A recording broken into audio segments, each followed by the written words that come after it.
નથી લેતા, દુનિયા ખાખ લે. તમને તમારું ગૌરવ હોવું જોઈએ. હું શિક્ષક છું અને જ્યારે ચાણક્યને કોઈ પૂછવામાં આવ્યું, બહુ પ્રસિદ્ધ વાત છે અને મેં તો ઘણી વાર કીધેલી છે કે શિક્ષક ક્યાં કર सकता है, એટલે ચાણક્ય બહુ સરસ જવાબ આપ્યો કે ये प्रश्न पूछ के आप शिक्षक के सामर्थ्य पे प्रश्नार्थ लगा रहे हैं.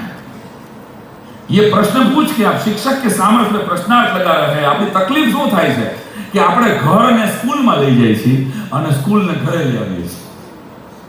આ કરી રહ્યા છીએ. આટલી બધી બહેનોની ઉપસ્થિતિ છે સાહેબ, લગભગ 50% શિક્ષિકાઓ હશે વર્ગખંડમાં, લગભગ 50% પુરુષો બિચારા અત્યારે તો ડાયનોસોરની જેમ લુપ્ત થતી પ્રજાતિ છે. હવે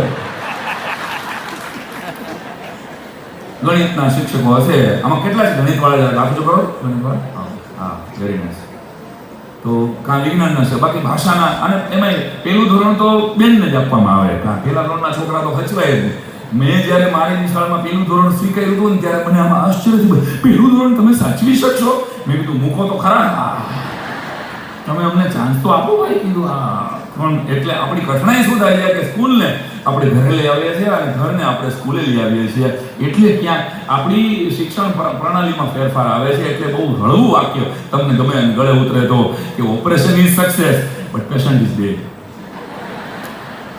પાઠ ચાલી ગયો, 22 પાઠ સાહેબ ચાલી ગયા, પણ આવડું કેટલું? 22 માંથી 2 પાઠનું આવડતું નથી, એ આપણે જોતા જ.